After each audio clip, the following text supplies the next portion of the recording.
बात की जाए इंडिया की एज पर the country, yes it is somewhat difficult for Muslim to live. Karnataka में कैसे मुस्लिम गर्ल्स को हिजाब के लिए उनको स्कूल्स में एंटर नहीं हुए दिया जा रहा। देखते थे हमारी बहन एक जो जिसने बुरखा पहना हुआ था और वो अल्लाह अकबर के नारे लगा रही थी, जबकि उसके पीछे कुछ इंतहा पसंद हिंदू जो लगे हुए थे और राम राम कर रहे थे। जैसे कि वहाँ पे कल्चर है कि और जो चाहे वो पहन सकती है, बट जहाँ वो मुस्लिम औरत की बात आती है तो वहाँ पे वो थोड़ा स्ट्रिक्ट हो जाती हैं, ऑब्जर्व हो जाती है कि वो हिजाब क्यों कर रहे हैं। अस्सलाम वालेकुम guys, this is Shahrukh and you are watching the horrified speak. Guys, आज का टॉपिक थोड़ा सा सीरियस है, थोड़ा सा डिबेटेबल है, जिस पे हम बात कर सकते हैं और जिस पे बात करना बहुत ज़रूरी था। हमें कमेंट्स में ये चीज़ की सजेशन मिली थी कि इस टॉपिक पे बात की जाए। तो एक्चुअली बात ये है कि 3-4 दिन से एक न्यूज़ ट्रेंड कर रही है on Snapchat, on Instagram and specially on Twitter कि India has been ranked amongst most dangerous country for Muslims to live.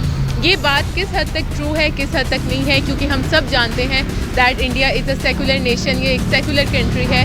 क्योंकि इंडिया की एक बहुत बड़ी पॉपुलेशन है जिसमें रहने वाले मुस्लिम्स भी बहुत हैं, क्रिश्चियंस भी बहुत हैं एंड अदर रिलीजन्स काफ़ी ज़्यादा वहाँ पे रहते हैं। तो ऑब्वियसली वहाँ की पॉपुलेशन ज़्यादा है और जो माइनॉरिटीज़ हैं उनकी भी पॉपुलेशन बहुत ज़्यादा है। लेकिन ऐसी क्या बात है, ऐसी क्या न्यूज़ है, ऐसे क्या ट्रेंड्स चल रहे हैं जिसकी वजह से बार बार हमें यही सुनने को मिलता है कि वहाँ पे मुसलमानों पर बहुत ज़्यादा जुल्म हो रहा है। ये चीज़ कितनी ट्रू है, कितनी ट्रू नहीं है, चल के अपनी पाकिस्तानी अवाम से उनका रिएक्शन लेते हैं। कीप वॉचिंग द वीडियो और मुझे प्लीज़ एंड पे बताइएगा कि आपका क्या ओपिनियन है कि ये बात कितनी ट्रू है, कितनी नहीं है।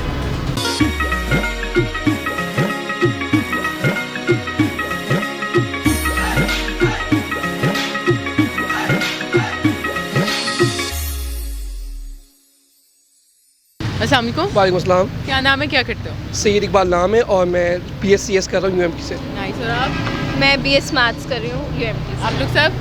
BScs सब CS कर रहे हैं अच्छा, सोशल मीडिया तो ऑब्वियसली फॉलो करते हैं सब। ऑब्वियसली। अच्छा, तो अभी 1-2 दिन से ना एक ट्रेंड चल रहा है, एक न्यूज़ चल रही है that is India has been ranked amongst most dangerous countries for Muslims to live.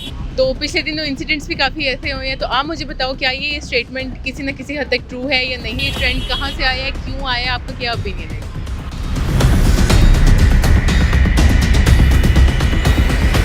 Social media पर ये ट्रेंड भी चल रहा है, हैशटैग भी चल रहा है और इंडिया बिल्कुल डेंजरस कंट्री है जिस तरह वो मुसलमानों पर जुल्म कर रही है। अभी पिछले दिन एक वाक़या हुआ था, आप देखे थे हमारी बहन एक जो जिसने बुरखा पहना हुआ था और वो अल्लाह अकबर के नारे लगा रही थी, जबकि उसके पीछे कुछ इंतहा पसंद हिंदू जो लगे हुए थे और राम राम कर रहे थे। बेसिकली मुस्लिम जो है ना, मुसलमानों की बहुत ज़्यादा क्वांटिटी इंडिया में भी है, ना कि सिर्फ पाकिस्तान में, तो वहाँ पे उनके राइट्स नहीं मिल रहे। काफ़ी हद तक ठीक है, जैसे कि आजकल चल रहा है कर्नाटक में कैसे मुस्लिम गर्ल्स को हिजाब के लिए उनको स्कूल्स में एंटर नहीं हुए दिया जा रहा, उनको बाहर निकाला जा रहा है और ये सब कुछ मोदी की हुकूमत में हो रहा है, साजिशें भी लाई जा रही हैं और मुस्लिम्स को दबाया जा रहा है। बात की जाए इंडिया की एज पर the country, yes it is somewhat difficult for Muslim to live. Because अगर देखा जाए हमारी अलग होने की वजह भी यही थी कि हमारी आइडियोलॉजी डिफरेंट थी, हम लोग सेम कल्चर नहीं है। वहाँ पे हिंदू है, मुस्लिम है, जाहिर बात है वो मिनॉरिटी में है और वो मेजॉरिटी में हिंदुज़म या कोई भी कल्चर वहाँ पे मेजॉरिटी में होगा तो जाहिर बात है सप्रेस करेंगे कहीं ना कहीं। लेकिन कोई भी किसी से बुनियादी हक नहीं छीन सकता। हिजाब मुस्लिम गर्ल्स का राइट है, वो उनको मिलना चाहिए और सारे मुस्लिम कंट्रीज़ को उनके लिए आवाज़ उठानी चाहिए। तो देखा जाता है जिस रिसेंट वाक़यात हुए हैं regarding the abaya, like abaya हिजाब का इशू, वो बहुत इंपॉर्टेंट कंसर्न है क्योंकि वो अगर एक कंट्री जो सेकुलर की बात करती है कि right for the family woman, right for the females, तो एक तरफ वो अपनी औरतों को राइट नहीं दे रहे कि वो अपनी मर्जी से वेयर ना कर सकें। जैसे कि वहाँ पे कल्चर है कि और जो चाहे वो पहन सकती है, बट जहाँ वो मुस्लिम औरत की बात आती है तो वहाँ पे वो थोड़ा स्ट्रिक्ट हो जाते हैं, ऑब्जर्व हो जाते हैं कि वो हिजाब क्यों कर रहे हैं, वो क्यों ऐसा पहन रहे हैं। सो मेरे ख्याल में कि चीज़ें हैं वहाँ हो रही हैं, बट जितना दिखाया जा रहा है उतनी नहीं हो रही हैं। जी I think it is true, क्योंकि आप देखें जो पिछले दिन एक वाक़या हुआ है इंडिया में, जब वो लड़की जो है हिजाब पहन गई है यूनिवर्सिटी और उसे जिस तरह तंग किया गया, बहुत मशहूर है सोशल मीडिया पे, तो इससे जाहिर होता है उससे पहले बहुत सारे ऐसे वाक़यात हैं हमारे पास जिनसे ना ये बात जाहिर होती है कि इंडिया में ना बहुत जो ना इंतहा पसंदी हिंदुओं के बहुत ज़्यादा है। आर यू सेइंग दैट कि ये पहले नहीं होता था, अब ज़्यादा होने लग गया?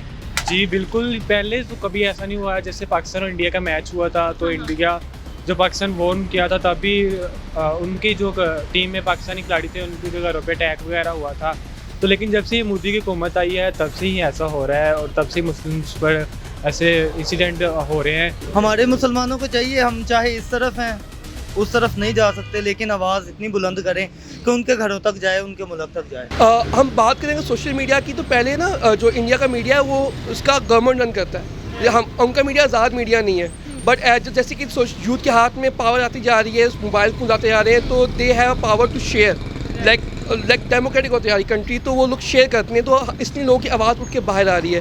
सो होता पहले भी होगा मगर हाईलाइट नहीं होता था। अगर होता था तो शायद हम लोग इतना फोकस नहीं थी इन चीज़ों के बारे में जितना अब हो गए after the pandemic and all. Solution है, क्या किया जा सकता है, because we are also a Muslim, right? तो हमें अच्छा नहीं लगता कि किसी और वो इट्स नॉट अबाउट दैट कि स्पेसिफिक इंडिया में है, पूरी दुनिया में रहने वाले कहीं भी हैं, कहीं भी मुसलमान जो हो सकते हैं, तो उन पे अगर इस तरह की क्या कहते हैं जुल्म हो रहा है, तो वो ऑब्वियसली उसके अगेंस्ट हम एक वॉइस रेज करेंगे। जब तक हमारे अपने पीएम इस पर एक्शन नहीं लेंगे, मुस्लिम कंट्रीज़ के जो भी है प्रेसिडेंट है, प्राइम मिनिस्टर, इन पर एक्शन नहीं लेंगे, तो बाकी क्या करेंगे? हम जैसे क्या करेंगे? एज बिंग ह्यूमन हमें चाहिए कि जो भी रिलीजन है, जो भी कल्चर है, जो भी जेंडर है, हम इन सबसे बाहर आके, डिस्क्रिमिनेशन से बाहर आके उन सबको रिस्पेक्ट दें, उनको उनके राइट्स दें और जैसे ज़िंदगी गुजारना चाह रहे गुजारने दें। सिर्फ एक हिंदू कंट्री है जहाँ पे सिर्फ हिंदुओं के बारे में सोचा जाता है और मुसलमानों को दबाने की कोशिश की जाती है। Thank you so much. Thank you so much. So guys, आपने रिएक्शंस देखे हैं हमारी आवाम का, इन लोगों का, तो रिएक्शन आप लोगों को पता चल गया है। आप मुझे बताएं आपका इस टॉपिक पे क्या रिएक्शन है, वेदर आप इंडिया से हो, वेदर आप पाकिस्तान से हो। ये वेल आई नो इस वक्त कमेंट सेक्शन में एक जंग शुरू हो जानी है इंडिया की तरफ से, इंडियन लोगों ने इस चीज़ पे बात करनी है कि that is not true. Well ठीक है, अगर ये नहीं सही तो ये चीज़ बार बार ट्विटर पे या किसी भी सोशल मीडिया पे बार बार ट्रेंड क्यों करती है? आप मुझे बताएं इंडिया में रहने वाले, क्या वहाँ पे ये सब हो रहा है या नहीं हो रहा? और प्लीज़ एक जंग नीचे कमेंट सेक्शन में आप लोग ना शुरू कीजिएगा। एक नॉर्मल टॉपिक था, जो चीज़ हम तक पहुँच रही है, हम सिर्फ उस पर बात करके आप तक उसको पहुँचाना चाह रहे हैं। एनीवे, आपको जो भी लगता है, आपका इस पर जो भी रिएक्शन है, आप नीचे कमेंट सेक्शन में बता सकते हैं। वीडियो अगर पसंद आई तो लाइक कर दीजिएगा, चैनल अभी तक सब्सक्राइब नहीं किया तो सब्सक्राइब कर दीजिएगा, and I will see you in the next one. अल्लाह हाफिज़।